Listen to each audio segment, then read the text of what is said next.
Hey everyone, it's Adam here. I'm going to kickstart our devotionals today, and we are going to be looking at the book of Proverbs across the month of May. So we'll be taking a chapter each day, and it'll be led by either myself or there'll be different people jumping in throughout the full month. But what I want to start by saying is I really encourage you to read the chapter beforehand and maybe spend a bit of time in prayer before coming to this. Just because although it's going to be great and I trust everyone that's going to be sharing and there'll be some great insights, there's nothing better than when actually God speaks to you directly through his word. So I'm going to start with Proverbs 1, and I'm really going to be looking at the message version, and I just love first of all some of the subheadings that is used in this. Now this proverb is by a guy called Solomon in the Bible, that you can look up and learn some things from. But Solomon is David's son, who is Israel's king at this time. And the first subheading that we've got with Proverbs is a manual for living. Now in this time, I don't know where you're looking to for your advice, for your guidance.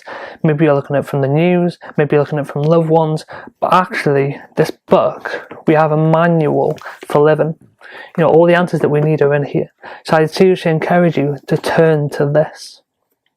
You know, it's written down so that we'll know how to live well and right, to understand what life means and where it's going. A manual for living, for learning what's right and just and fair, to teach the inexperienced the ropes and give our young people a grasp on reality. But not also just for young people, but also something here for seasoned men and women. And that's one thing that I love about God's word, is that it's available to all of us, no matter your background, your age, what your thought processes are, whether you find it easy or difficult to read, it doesn't matter. There's answers in here for everyone, and we're all on this journey together. And the first point that I really want to start with is the next subheading that I have here in my message version, and that is to start with God. You know, in these times where we're locked down, where we're looking for answers, you know, being a primary school teacher, I'm really interested next week is seeing when are the primary schools going to reopen. You know, when am I able going to get back to work? When am I going to be able to start moving on again with that career?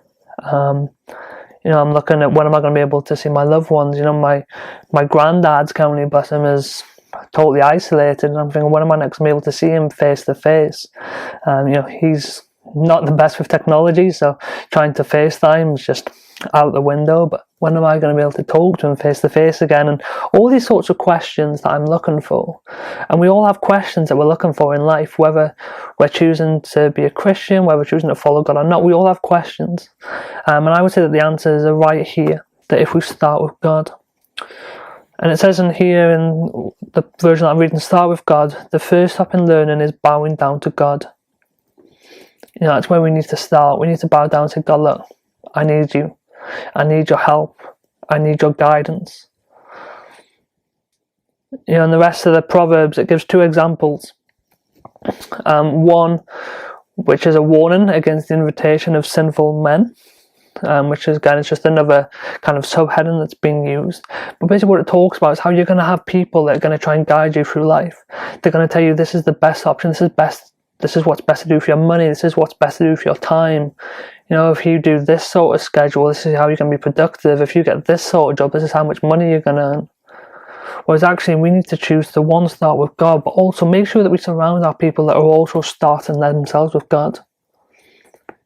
You know, you can choose to follow people, and they might guide you on the right path for so long. But ultimately choosing to follow God is going to make sure that you stay on the right path. But let's surround ourselves with people that are also going to encourage us to stay on that path. You know, I'm very careful with who I choose to learn from and who I choose to take guidance from. This is going to sound maybe a bit creepy, but when I meet people and they start to offer advice, one thing I ask them is, well, okay, how do you live your life? And I try to work out how much time they spend in God's word. You know, because that's where true wisdom comes from. It comes from following God. You know, Solomon was a wise man, and he wrote some really wise things in this book that we're going to learn from as we go throughout this month of May. Let's choose who we surround ourselves with. There's going to be men and women, like I said, that are going to look to distract us. But let's choose to return to the source. Let's choose to follow him.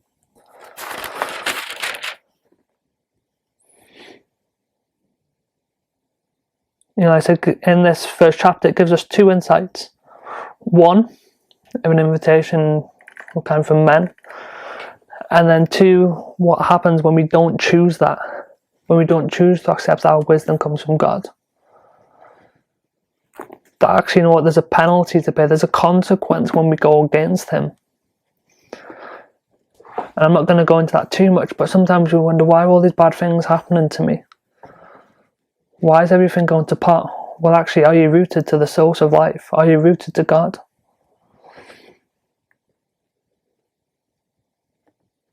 It says right at the end of Proverbs 1, first pay attention to me and then relax. Now you can take it easy. You're in good hands. I know that sounds so kind of, well, that's easy during these times, but life's still going to be difficult. Life's going to have its challenges. We're actually promised in God's word that we are going to face persecution when we step out and we choose to follow him. But actually, when we choose to follow him and make him our priority, he leads us through everything. God will never put you in a situation that you can't handle because he's big enough. He sets us up and he equips us to get through our battles.